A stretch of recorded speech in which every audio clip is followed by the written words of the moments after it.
Assalamualaikum warahmatullahi wabarakatuh. Saya Arinda Fariza dari Fakultas Teknik Arsitektur dengan NIM 14 2021-022.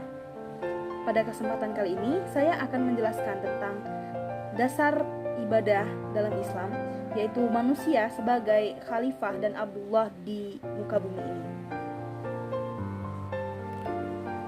Manusia sebagai makhluk Allah mempunyai dua tugas utama, yaitu yang pertama sebagai Abdullah, yakni hamba Allah yang harus tunduk dan taat terhadap segala aturan dan kehendaknya, serta mengabdi hanya kepadanya. Dan yang kedua sebagai khalifah Allah di muka bumi, yang meliputi pelaksanaan tugas kekhalifahan terhadap diri sendiri, dalam keluarga atau rumah tangga, dalam masyarakat, dan tugas kekhalifahan terhadap alam. Yang pertama, tugas manusia sebagai Abdullah atau hamba Allah.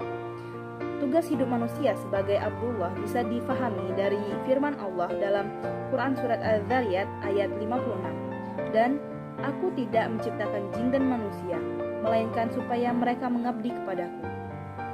Tugas hidup manusia sebagai Abdullah merupakan realisasi dari mengemban amanah dalam arti memelihara beban atau tugas-tugas kewajiban dari Allah yang harus dipatuhi. Kalimat la ilaha illallah atau kalimat tauhid atau ma'rifat kepadanya. Sedangkan khalifah Allah merupakan realisasi dari mengemban amanah dalam arti memelihara, memanfaatkan atau mengoptimalkan penggunaan segala anggota badan, alat-alat potensial termasuk indera, akal, dan kolbu atau potensi-potensi dasar manusia, guna menegakkan keadilan, kemakmuran, dan kebahagiaan hidup. Dan yang kedua, tugas manusia sebagai khalifah Allah. Tugas hidup manusia juga sebagai khalifah Allah di muka bumi.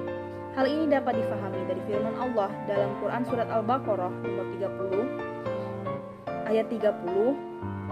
Dan ingatlah ketika Tuhanmu berfirman kepada para malaikat, sesungguhnya aku hendak menjadikan seorang khalifah di muka bumi.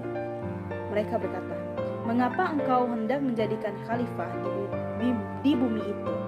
Orang yang membuat kerusakan padanya dan menumpahkan darah. Padahal kami senantiasa bertasbih dan dengan memuji Engkau dan mensucikan Engkau. Allah berfirman, sesungguhnya aku mengetahui apa yang tidak kamu ketahui. Apa yang dimaksud dengan khalifah? Kata khalifah berasal dari kata khalaf atau menggantikan. Sedangkan arti khilafah adalah menggantikan yang lain.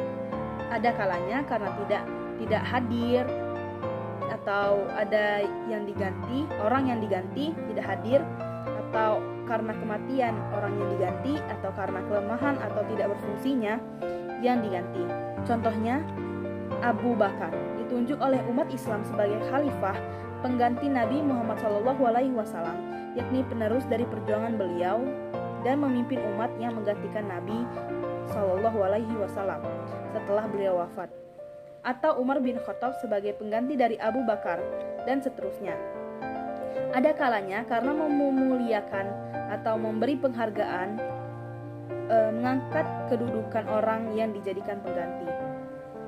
Tugas manusia sebagai khalifah Allah di muka bumi antara lain menyangkut tugas mewujudkan kemakmuran di muka bumi, serta mewujudkan keselamatan dan kebahagiaan hidup di muka bumi dengan cara beriman dan beramal soleh, bekerja sama dalam menegakkan kebenaran, dan bekerja sama dalam menegakkan kesabaran. Terima kasih. Sekian dari saya. Mohon maaf apabila masih banyak kekurangan dan kesalahan. Kepada Allah saya memohon ampun. Wabillahi taufiq wal hidayah. Wassalamualaikum warahmatullahi wabarakatuh.